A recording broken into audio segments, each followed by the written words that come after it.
Hai guys, selamat datang di podcast kisah horor.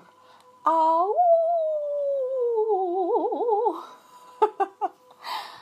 Gimana ya enaknya kalau bikin maskotnya? Hai guys, selamat datang di podcast kisah horor. Nggak enak. Hai guys, selamat datang di podcast kisah horor. Au. Kayak ganteng-ganteng serigala nanti. Ada lagi yang logo kemarin, maskot kemarin. Hai guys, selamat datang di podcast kisah horor.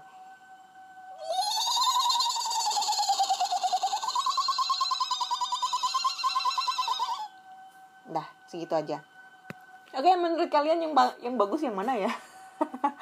Aduh, stres.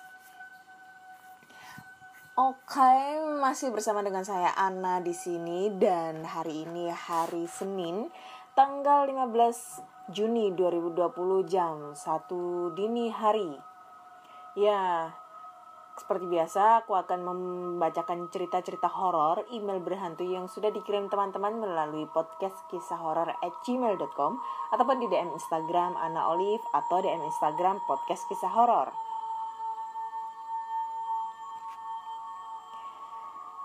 Dan kali ini tuh aku baru pulang dari bikin konten ya, seperti yang aku posting kemarin di Instagram podcast kisah horor ataupun di podcast kemarin, episode kemarin. Ntar dulu, ambil nafas. Jadi aku baru pulang bikin konten di bangunan terbengkalai yang kemarin sempat aku mau bikin konten ke sana tapi gak jadi, baru seperempat jalan karena adanya kendala teknis di bagian pengambilan video alatnya ya, karena HP lagi lowbat banget. Terus kemarin banyak banget, aku kan ngajak temen dan temen ini IndiHome kayak gitulah. Terus katanya dia ngeliat kuntilanak yang lagi ngegandolin di belakang punggungku yang membuat aku udahlah, terusku ntar aja lah bikin videonya. Karena jujur ya, aku tuh kalau bikin video itu lebih senang solo explore, karena selain bisa tenang dan bisa konsentrasi untuk membuat video, nggak canggung juga karena harus dengan orang lain. Bukan masalahnya bukan karena sombong ya, tapi aku orangnya ini pemalu, jadi lebih senang untuk melakukannya itu sendiri. Dan di satu sisi lain, kalau sama anak-anak indigo gitu, maksudnya kita collab terus dia melihat ini ada sosok gini, ada sosok gitu, itu malah bikin aku nggak tenang karena bisa tersugesti hal-hal yang lain gitu loh. Kalau kemarin sih jujur setelah pulang dari situ aku udah pikiranku udah aneh-aneh. Masa bener sih ada kuntilanak di belakangku? Masa bener sih waktu kemarin aku explore ada pocong di situ gitu kan. Tapi pas ini tadi aku bikin konten sekitar jam 10-an ya. Ini tadi aku bikin konten ya biasa aja sih, nggak ada hal-hal aneh, nggak ada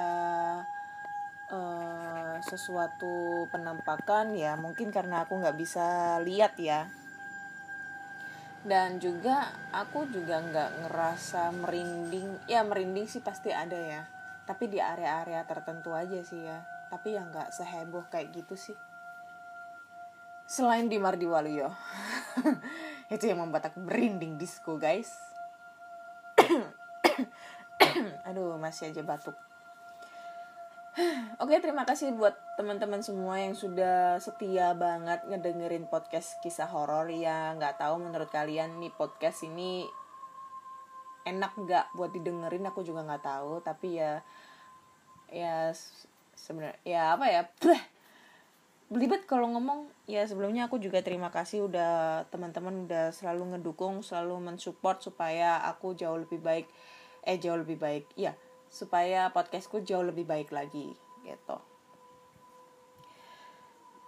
Dan kali ini aku akan membacakan cerita horor yang sudah masuk di dalam email, dan langsung aja kita mulai ke cerita pertama. Cerita pertama datang dari email Ini datangnya dari Andi lagi, Mas Andi lagi. Kalian ingat kan Mas Andi yang sebelumnya pernah mengirimkan 2 cerita, yang ceritanya itu tentang pengalaman horor di rumah neneknya. Dan kali ini dia mengirimkan cerita lagi, cerita ketiga ya. Langsung aja kita bacakan ceritanya. Dear Mbak Ana, lanjut lagi ya ceritanya. Maaf, mungkin akan agak panjang. Gak apa-apa. Aku lebih suka cerita yang panjang nih. Panggil aja tetap dengan nama Andi ya, Kak Ana. Oke. Cerita kali ini kita maju lagi 1 tahun.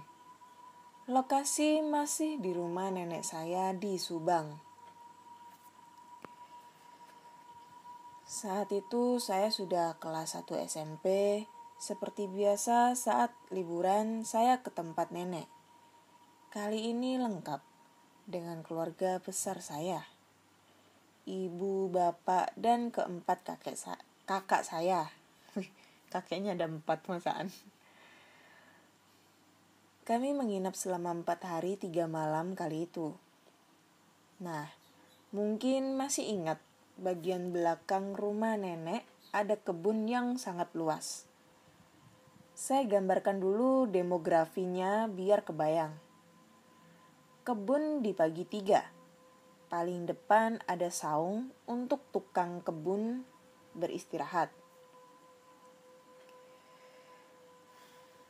Lokasinya sebetulnya di tengah-tengah bagian depan kebun. Jadi dikelilingi pepohonan.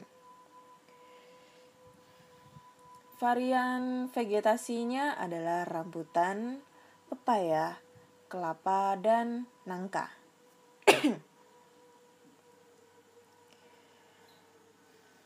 Di tengah kebun kopi, paling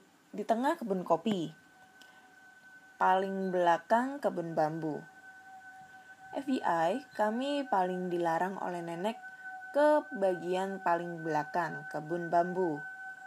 Khawatir kalau ada ular katanya.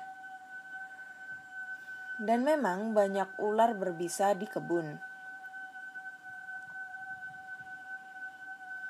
Oke, malam kedua kami berlima. Saya dan kakak-kakak saya main-main di kebun nenek. Biasalah kita bakar-bakar ayam dan ikan sambil ngeliwat di saung kebun. Kami makan-makan dengan nikmat sambil ngobrol-ngobrol di sana. Apa sih yang lebih sering diobrolin di waktu kumpul rame-rame kayak gitu, selain cerita seram?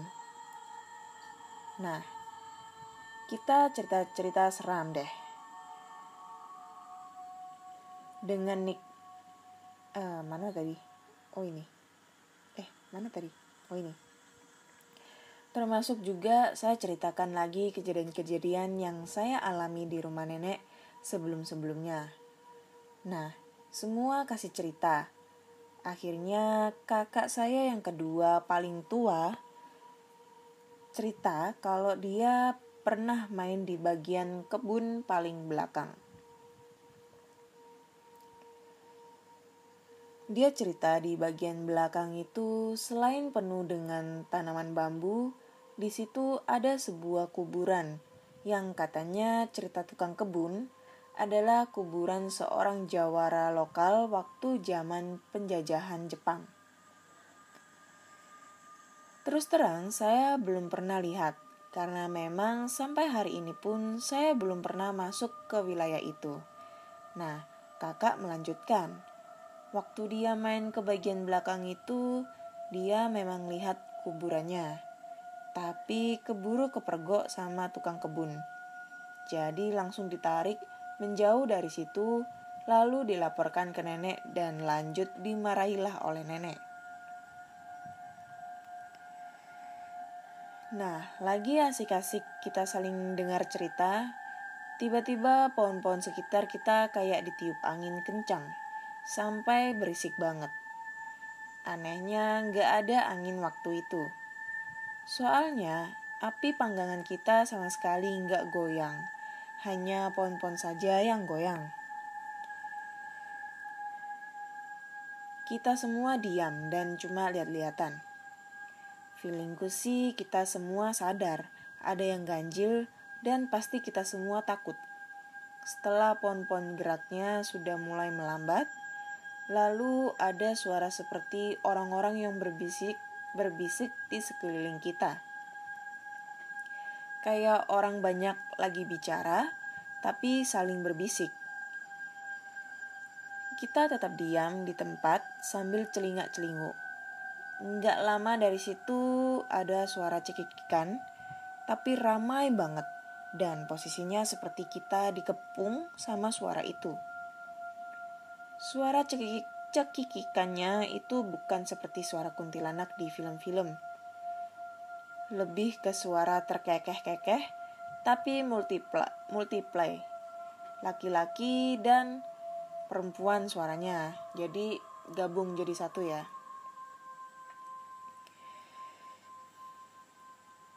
Tenaga dan keberanian sudah terkumpul. Kita sudah ancang-ancang lari masuk ke dalam. Di jalan menuju pintu masuk, kita berlima melihat seperti ada kerumunan orang menghalangi jalan lari kita. Bentuknya ukuran manusia normal, bergerombol, tapi kelihatan cuma siluet aja. Karena memang cahaya yang tersedia cuman bohlam kuning 5 watt yang ada di saung dan api unggun bekas bakar-bakar ikan. Jadi gak jelas. Kami bingung mau lari gimana. Gak lama dari situ, bapak keluar dengan santainya, bawa senter dari pintu. Mungkin niatnya mau lihat anak-anaknya. Saat bapak keluar, semua sosok yang tadi bergerombol begitu tersorot senter langsung lenyap. Hilang seketika. Nah, kesempatan. Kita semua lari menuju bapak sambil ketakutan. Belum bisa cerita apa-apa, kita cuma minta bapak untuk masuk ke rumah dan menyudahi acara kita. Malam itu kami tidur sekamar berlima, karena semua takut. Baru besoknya kami cerita sama ibu dan bapak dan nenek. Alhasil kita semua dinasehati supaya nggak bicara atau cerita-cerita begitu. Karena bisa saja malah jadi mengundang kehadiran mereka. Oke Mbak Ana, sepertinya segitu dulu ya. Terima kasih banyak. PS, seperti biasa Mbak Ana boleh diedit atau dirangkum tanpa merubah esensi cerita. Kalau ada pertanyaan bisa langsung WA saya di... Ya itu nomornya. Wih aku dikasih nomor WA cuy. Boleh nanti. Oke Mas Andi.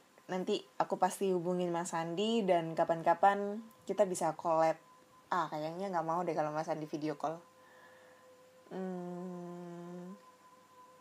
Kalau misalnya aku ke Bandung, ke tempatnya Mas Andi, bolehlah aku explore di lokasi-lokasi tempatnya Mas Andi ya.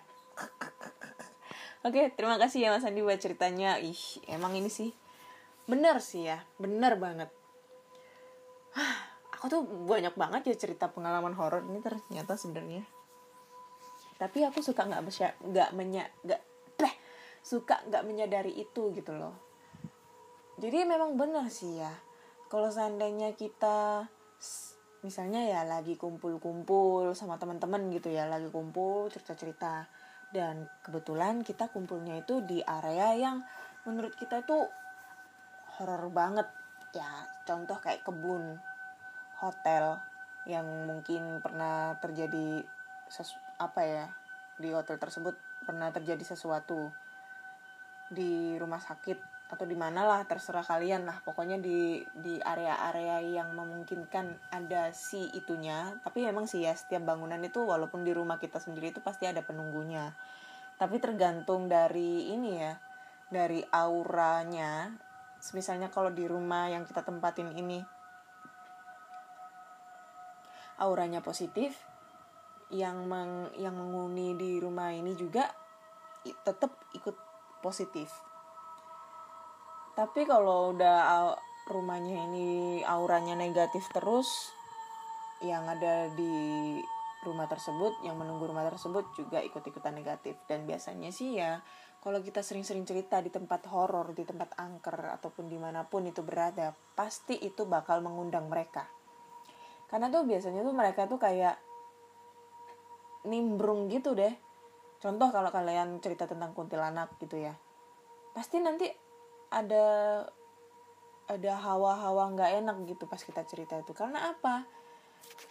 Karena yang kalian ceritain itu datang secara itu, kalian nyeritain dia dan akhirnya dia ikut nimbrung. Terus kalau dia ngasih aura gitu, entah itu ada suara benda jatuh atau apa, ya dia kayak ngasih petunjuk, hello, aku ada di sini gitu loh, aku yang kamu omongin gitu.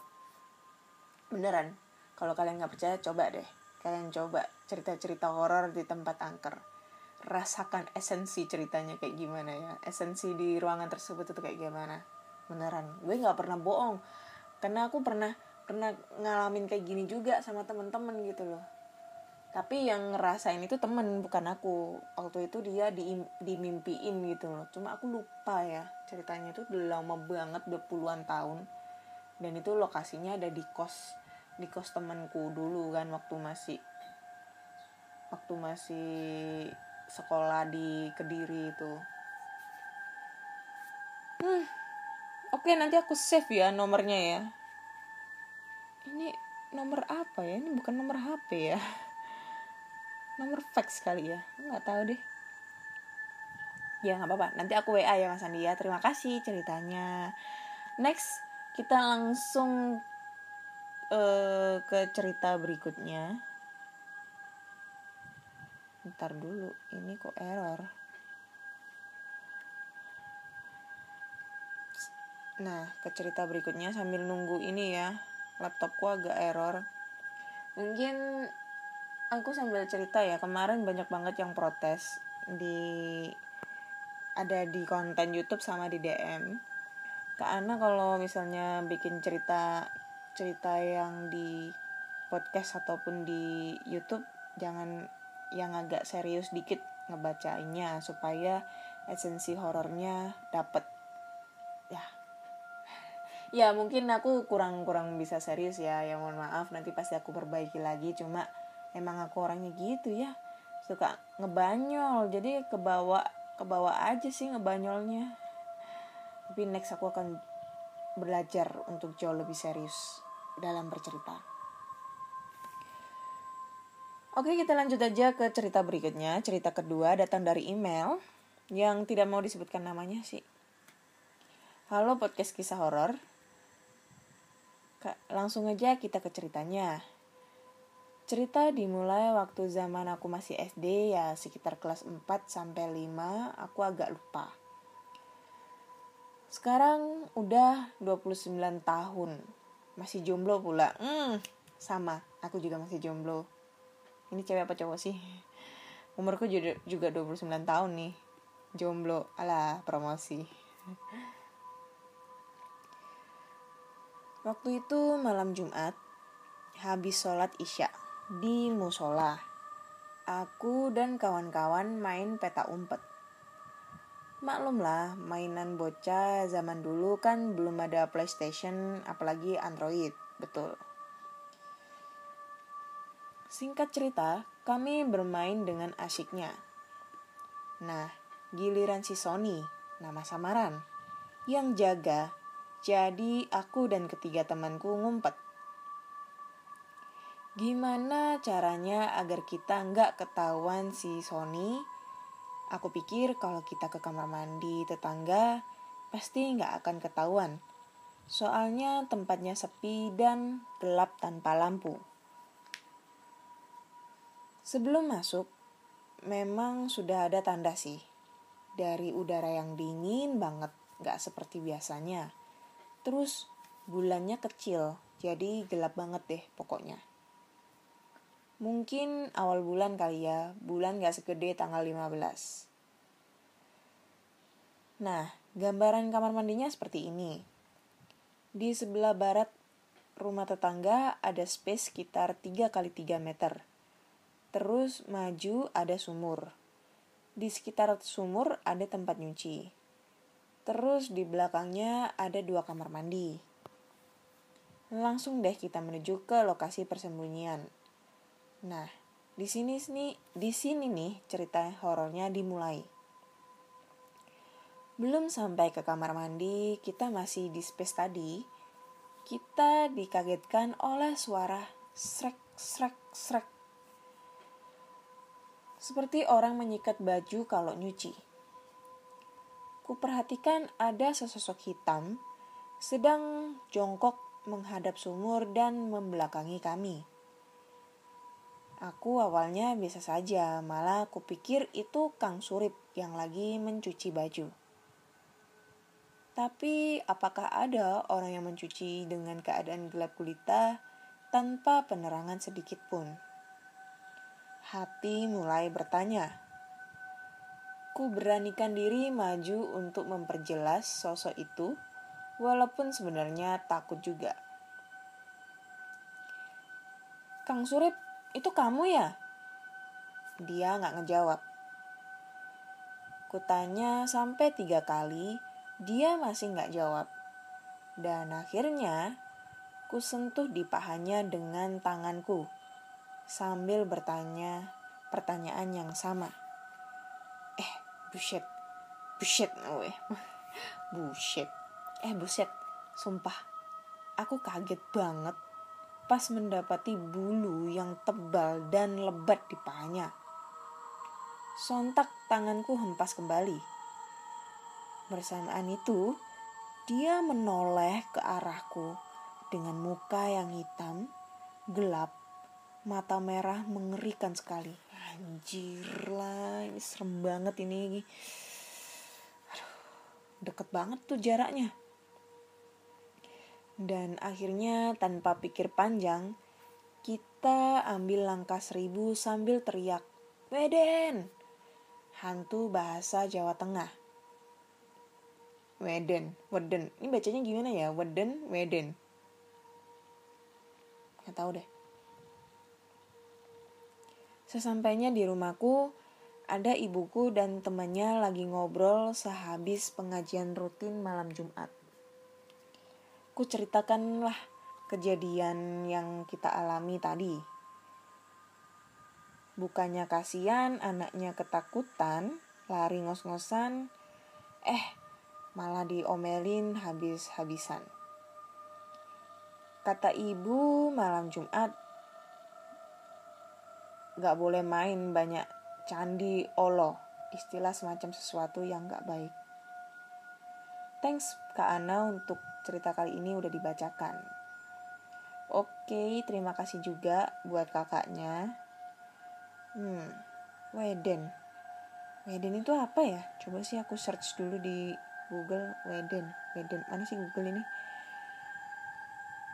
Weden, bentar ya. Weden.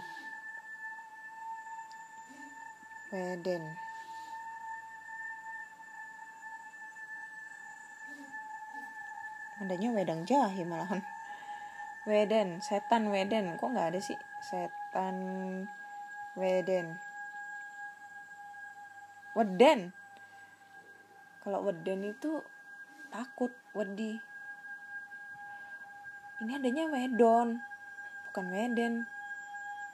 Ntar dulu ya, aku lihat dulu. Bukan ini wedon malah pocong.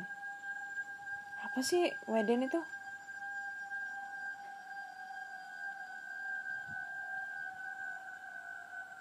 Weden. Ini wedon salah. Weden.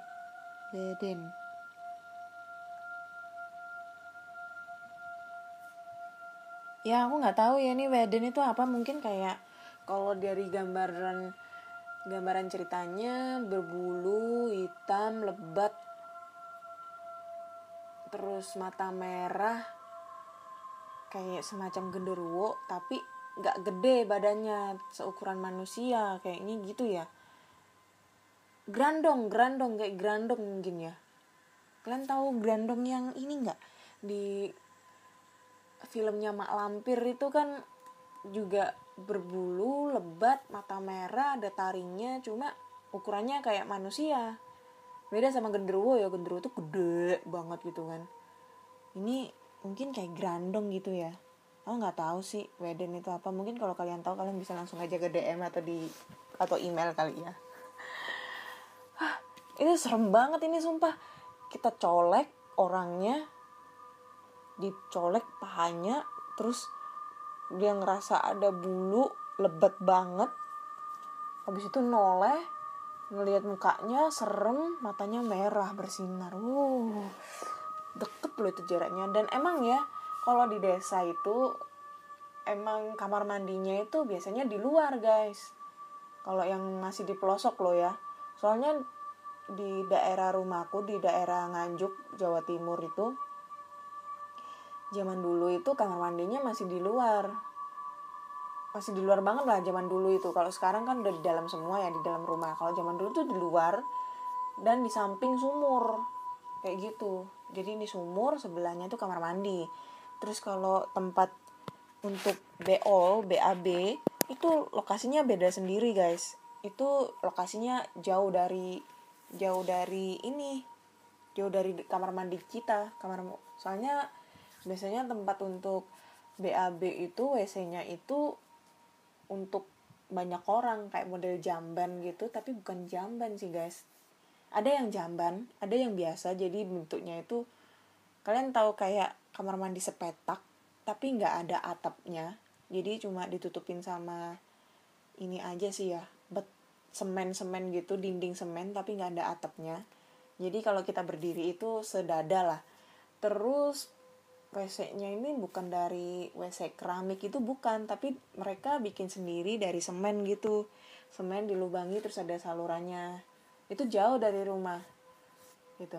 Dan itu biasanya lokasinya itu deket-deket sama pohon pisang gitu loh. Kayak gitu di desaku guys, serem. Apalagi kalau tengah malam kebelet pup, sumpah ngerinya minta ampun itu. Apalagi yang desaku di Jogja dulu di kali loh, malahan kita BAB tuh di kali. Tengah malam ke kali ya, sensasi horornya itu dapet banget itu. Apalagi aku udah bolak-balik kan cerita masalah yang di kali itu.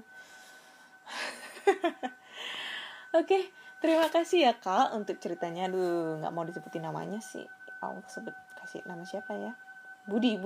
Kasih nama Budi ya. Terima kasih Kak Budi buat ceritanya. Ntar aku kasih tanda dulu kalau ini udah diceritain. Mungkin kalau ini kan katanya Jawa Tengah ya, namanya Weden. Mungkin orang Jawa Tengah tahu apa itu Weden. Kalau aku salah ya mohon dibetulkan ya. Oke, langsung aja lanjut ke cerita terakhir. Nah, ini ceritanya lumayan agak panjang ya. Dengan judulnya Cerita Hantu Seram di Asrama UI.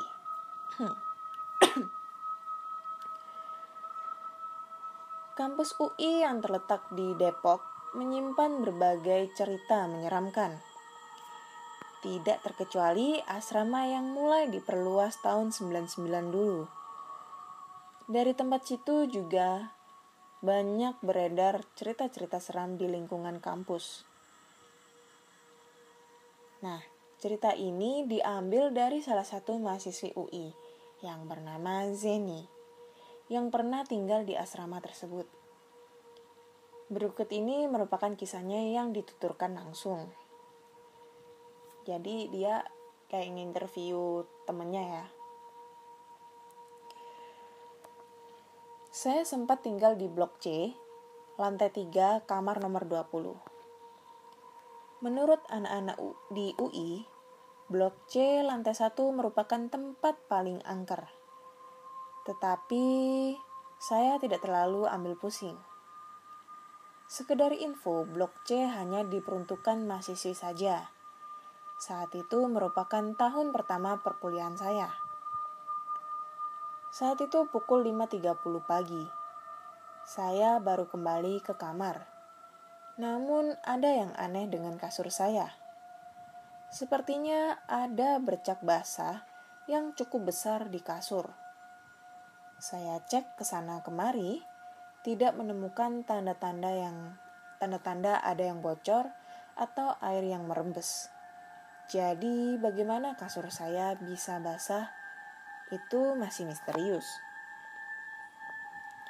Dan entah saya berpikir terlalu banyak atau tidak, bentuk noda basahnya seperti pocong. Tidak mampu menenangkan diri, saya pun meminta petugas asrama minta mengecek kamar saya. Mereka pun tidak berhasil menemukan penyebab adanya noda basah di kasur saya. Lagi pula, dikarenakan bekas noda ini tidak hilang-hilang, akhirnya saya minta pindah dari kamar itu. Semenjak saya pindah ke kamar lain, kamar 20 pun digembok.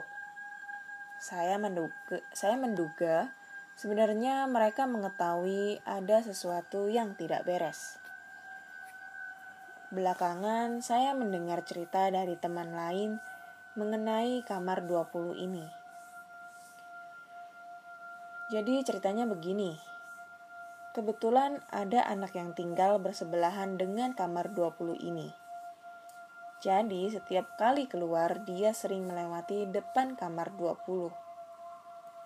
Suatu hari saat dia melintasi kamar, tiba-tiba pintu kamar 20 yang selalu terkunci rapat ini terbuka. Heran, mengapa pintunya bisa terbuka? Tetapi karena pernah dengar kisah noda basah, dia pun cepat-cepat tutup pintunya. Tetapi paginya, ketika dia melewati kamar itu lagi, ternyata pintunya terbuka lagi. Penasaran, dia pun bertanya dengan petugas asrama. Mungkin ada yang mau pindah masuk kamar 20 itu. Ternyata petugas asrama pun keheranan mendengar ceritanya. Karena menurutnya, dia sudah memastikan mengunci pintu itu semenjak saya pindah keluar gara-gara kasus noda basah itu. Jadi tidak pernah ada yang membukanya. Jadi siapa yang membuka pintunya? Lalu cerita di gedung F2. Kejadiannya sekitar tahun 2011. Konon katanya waktu itu sedang mati lampu. Jadi kondisi asrama gelap gulita. Kejadiannya ada 4 mahasiswi pergi ke kamar mandi. Mungkin seram pergi ke toilet sendirian, jadi pergi bareng-bareng. Nah, situasi sesungguhnya seperti apa saya kurang tahu. Yang pasti, anak-anak lantai 2 di F2 bilang, tiba-tiba saja terdengar suara jeritan salah satu mahasiswi di lantai 3. Sontak semuanya lari ke arah suara. Ternyata salah satu dari 4 mahasiswi itu mengalami kesurupan. Situasinya betul-betul kacau. Kondisi gelap gulita dan ada seorang mahasiswi meronta kesurupan. Konon setelah dia menyadarkan diri, dia bercerita melihat cahaya putih di kamar mandi. Cahaya itu bergerak-gerak, kemudian menuju ke arah dirinya. Setelah itu, dia tidak ingat apa-apa lagi.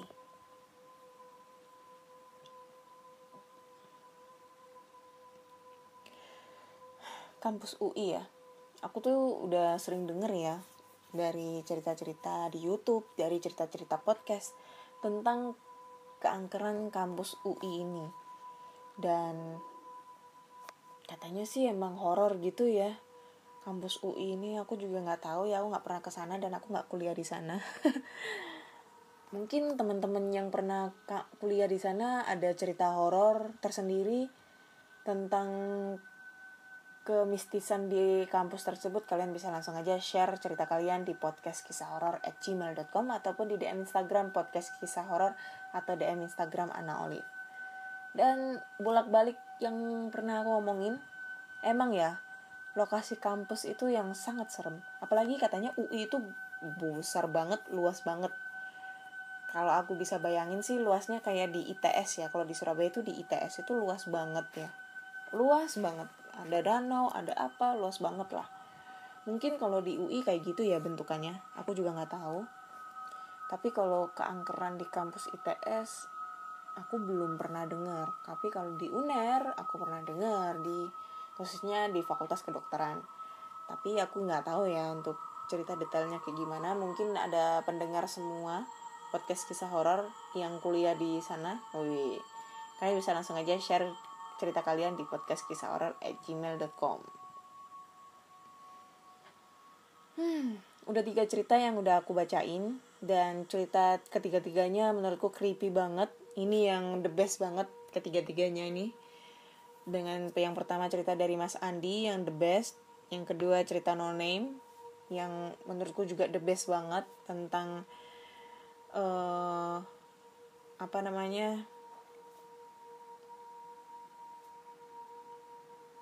tentang dia zaman waktu SD main peta umpet gitu. Yang ketiga cerita tentang kampus ya. Itu menurutku tiga-tiganya the best banget. Dan menurut kalian yang paling serem itu cerita yang nomor berapa? Antara nomor 1, 2, dan 3. Ya, udah 30 menit aku bercerita. Udah masuk 30 menit. Jadi ya cukup sekian dulu cerita kali ini. Ya, aku ulangin lagi ya. Jika kalian mempunyai cerita-cerita horor yang menurut kalian serem, entah itu cerita dari pengalaman diri sendiri, pengalaman dari orang tua, kakek, nenek, teman, saudara, kalian bisa langsung aja kirim cerita kalian ke podcastkisahhoror@gmail.com ataupun di DM Instagram podcast kisah horor dan dan DM Instagram Ana Olive.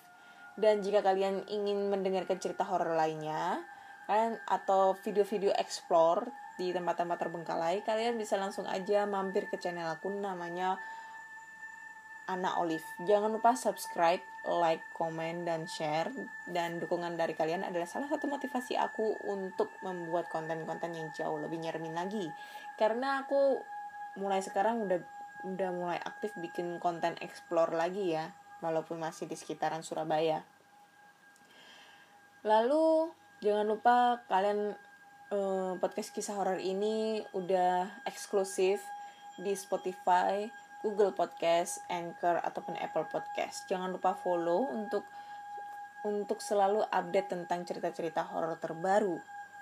Akhir kata, saya mengucapkan terima kasih sudah mendengarkan cerita kali ini dan selamat malam.